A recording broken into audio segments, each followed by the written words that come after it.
You're watching Capital Connection from the Illinois State Capitol. Welcome back. We're now joined by the Center for Tax and Budget Accountability Executive Director, Ralph Martiri. Thank you so much for joining us, Ralph. Thanks for having me on the program, Cole. So obviously, we're here to talk about the budget and the governor's budget proposal in particular. The governor really putting a optimistic spin on the financial situation of the state, a new sort of vibe for his second term, the first budget address of his second term. Many thought it was a year to have a more frugal approach to the budget. The governor comes in about $3 billion increase in the overall expenditures, but most of that falling into the education investments that he's putting forward. Just first reactions here. What are your thoughts on the governor's speech and his proposals?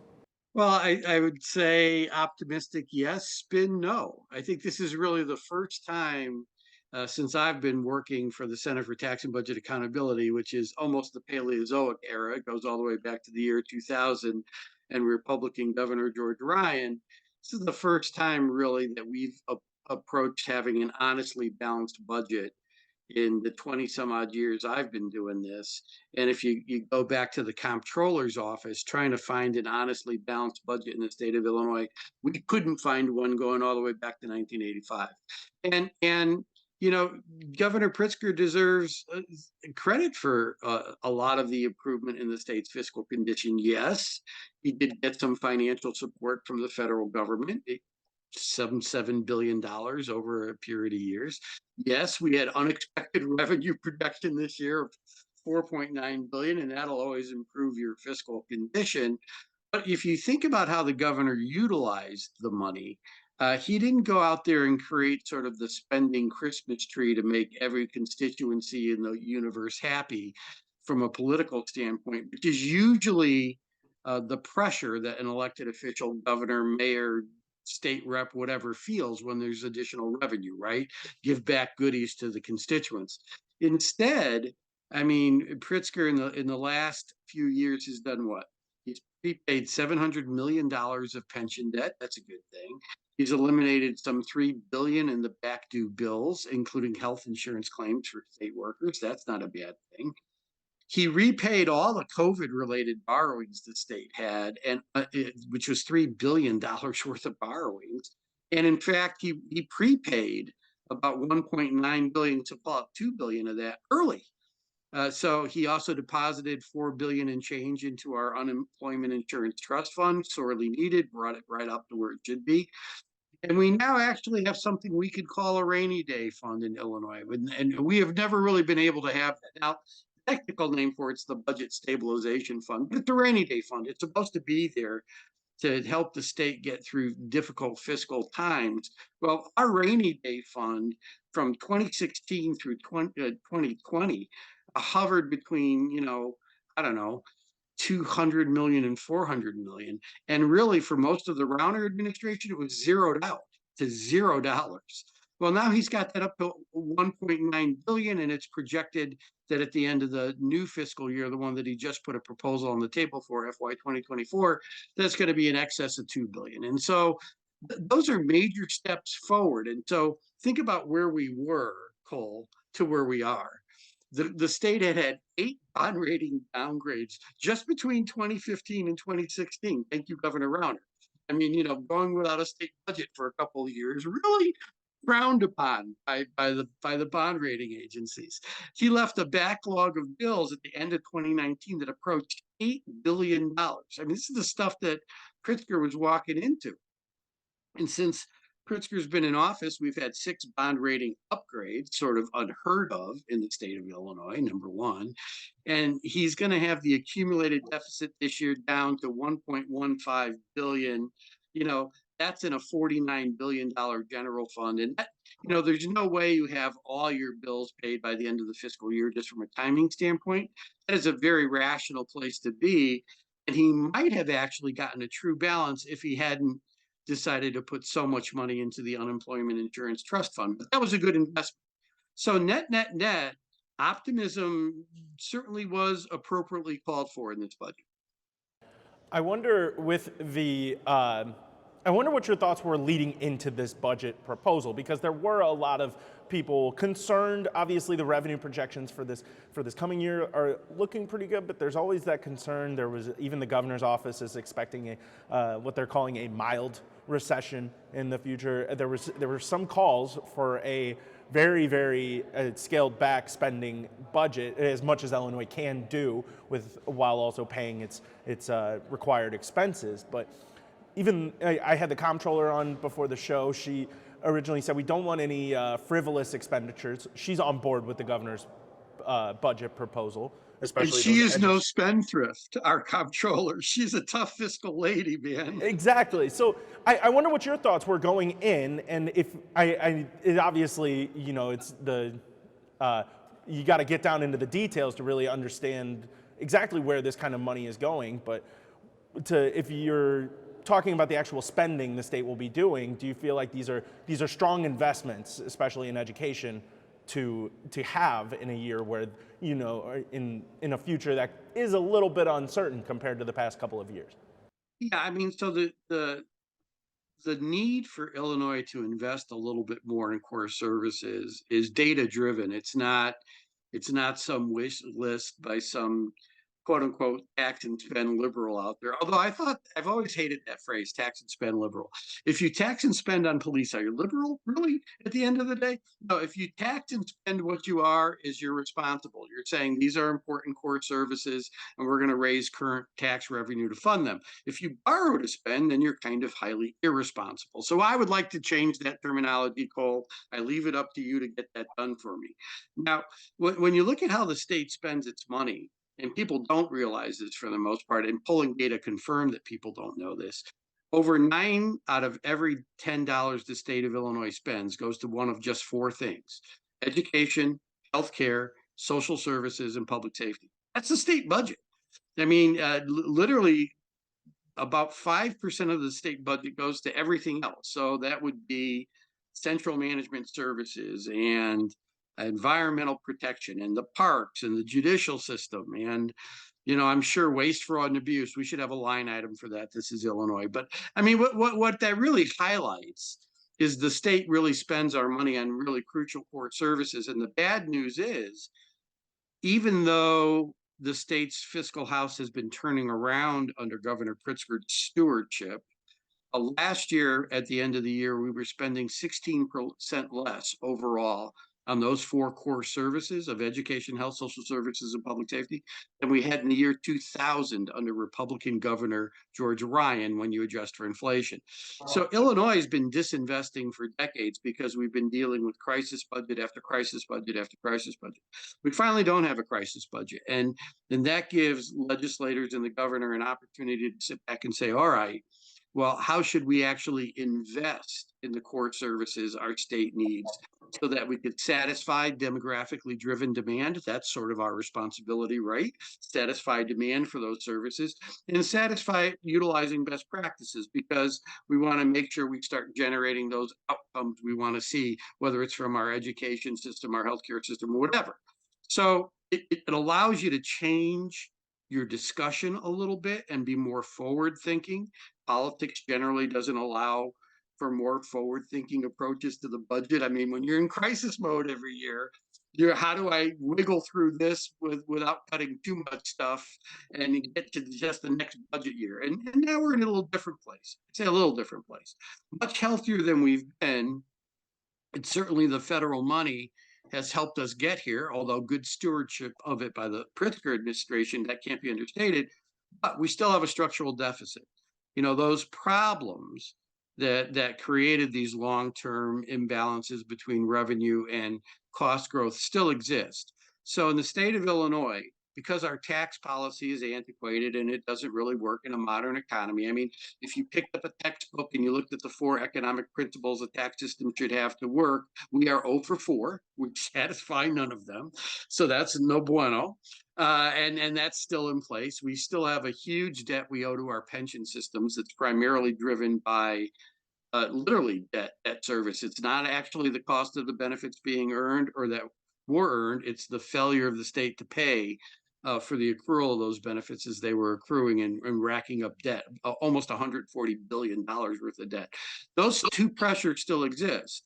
so that if we don't do anything between now and 4 or 5 years from now, we're going to start seeing that deficit grow again from its current level of about 1.1 billion to over 3 billion. And that's just in 4 or 5 years. And that's just because our revenue growth won't keep pace with the economy over time. So the other thoughtful thing I hope legislators put on the table is, now that we're talking about, what are the right investments to be making for the state? How could we design them around best practices? How could we ensure we meet demographically driven need in every part of the state? They should also be talking to how could we sustainably finance them, and in context of, we're in a healthy position now. We haven't had that opportunity. Let's talk about tweaking our revenue system. Let's talking about, tweaking our pension ramp and funding system to put ourselves in the kind of position where we could sustain needed investments in things like education. I know if there's one line item in the budget that you love to talk about, it's the evidence-based funding model. The governor putting, I believe it's 350 million more towards that program. We've talked in the past about how much it would help to not just follow the ramp on the evidence-based funding model for K through 12 education, but put in more on the front end in any given year. It would help going forward. It would help a lot of schools catch up in those adequacy ratings. The governor really turning his attention a lot towards that early childhood area, which isn't impacted by the evidence-based funding model in that way. I wonder, what are your thoughts on his decision to go that way and not increase the overall money going into the evidence-based funding model even further? Okay, so there's a couple of that's a great question, and it's a complex question, and it's got an answer that if you've got 3 or 4 hours, I could lay out every piece of policy on it. But my guess is you don't quite have that much time, Cole. So Not quite. good news is, of course, investments in early childhood pay off. They're very solid investments. You have a great rate of return for taxpayers in higher wages earned by traditionally disadvantaged populations over their lifetime, better health outcomes, lower smoking, lower crime. There's so many positives associated with it. That said, there's a real thorough study done, I believe it was published in 2016, of the Head Start program, and the good parts of the Head Start program. And it basically said, even if you invest in a really good early childhood program and you create numeracy, literacy skills for children that are traditionally disadvantaged, come from a low income background, so they enter K-12 system at a disadvantage. You eliminate the disadvantage from early childhood with a great program. But if their K-12 system isn't good, then you lose everything you gained by the time these kids hit third or fourth grade. Ouch. So this is something that you got to be looking at them working together. And what the evidence-based formula does that's so really great for taxpayers is it ties the amount of funding a school district receives into covering the cost of those educational practices, which the research or evidence show actually enhance student achievement over time. So it only funds what works, student achievement improve. And that student achievement writ large, it's not just test scores, although it includes test scores. It's things like dropout rates and graduation rates and disciplinary rates and college matriculation rates, all the different metrics you would utilize rationally to evaluate the outcomes of a K-12 system. So now that we know the model funds what works, and you need a working K-12 system to really reap the full benefit of your investment in early childhood, we also know our system's underfunded. The evidence-based model has shown that we are well short of the target of where we need to be. And interestingly enough, the model itself has two funding sort of metrics included within the legislation. One is that at a minimum, and that's an important word, minimum, the state should put an additional 350 million into K-12 funding every year until the EBF is fully funded. Then the second is, they said, by the way, they want the model to be fully funded within 10 years of its initial implementation. So that would be fiscal year 2027. At the current rate of putting 350 million in, this model won't be fully funded until 2038, more than a decade after it's intended to be funded. You lose a whole nother generation of children to an underfunded system, and you lose a lot of the benefit that you could have gained by Pritzker's appropriate focus on investing more in early childhood. So I think what you would want to do is move up the deadline for getting the EBF fully funded. Now, we're probably not going to make 2027. That would require the state to put in about $1 billion more every year between now and then. And let's just assume that won't happen. But you could get up to 500 million. And I say 500, not it would really be 550. But even at 350, full 350 million doesn't go into the formula. The statute does have a property tax relief grant in it. It's funded up to $50 million. So any dollar that goes into the EBF over 300 million up to 350, so $50 million window goes to funding this property tax relief grant. So you'd have to get this up to 550 million. That makes all the sense in the world. Then we could fully fund the EBF by roughly 2030. All right, 3 years late, but you're not losing a generation of kids. And you're getting the money into the system on a rational basis. And what you're doing is you're leveraging your investment in early childhood, so you really get the full bang for your buck in both instances. So I think that's what they should do. I think it's the rational thing to do. And I think from a taxpayer standpoint, it will start generating much better outcomes for us statewide from our educational system, early childhood through 12th grade, and the kind of outcomes I think taxpayers and voters expect. I want to get your take on the opposition to the governor's speech. In particular, we heard from Republicans immediately after the speech was over, very unhappy with that 49 billion total number that was part of that proposal, saying the message across the board was basically he's going to spend us into a future tax increase. Once revenues drop off, the state's going to have no option but to raise taxes to get back to the revenue needed to fund this level of spending. From your perspective, what are your thoughts on that message being relayed from Republicans here in this building? Illinois has needed to add revenue to its fiscal system since Moses was knee-high to an ant. So for Republicans to somehow be blaming the need for more revenue to go into the system on this administration or this administration's priorities, I think it's a mispoint. I mean, it's kind of funny. I was waiting to hear that response because this is the Republican response to a balanced budget and 6 bond rating upgrades and the smallest backload of bills we've ever had. What's the Republican response to that? I mean, the last time we had a Republican governor, Rauner, he came in, our accumulated deficit was down to about $5 billion, and they had worked that down from 11. By his second year in office, he'd ballooned it up to 16 billion. I mean, I'm not seeing a lot of credibility there from a fiscal policy standpoint. I mean, here's the truth. Illinois has been disinvesting in core services for generations. That disinvestment has hurt our state economically far more than any minor tax increase that it would take to fund services appropriately would hurt the economy. In fact, I would argue that the tax increase would have no negative impact on the economy, because when you look at a full balance sheet, you don't just take the money out of the economy with the taxes, you then spend it on education, health, social services, and public safety. Every time you look at them both together and their net impact on the economy, it's a net positive on the private sector. You spur more job growth. In fact, a multiplier, and this is a multiplier developed by a guy named Mark Zandi. And in case you're worried, Zandi is some liberal economist. He is not. He's the head economist at Moody's, the bond rating agency. And when Republican Senator McCain ran for the presidency, he was McCain's principal economic advisor. So this is a Republican economist working at a bond rating agency. That is not the identity of a liberal. Anyway, he did the math and he looked back at these fiscal actions and basically said, for every dollar that you raise in taxes and you increase spending in things like education, healthcare, et cetera, what you get back in your private sector economy is a multiplier of $1.36 in private economic activity.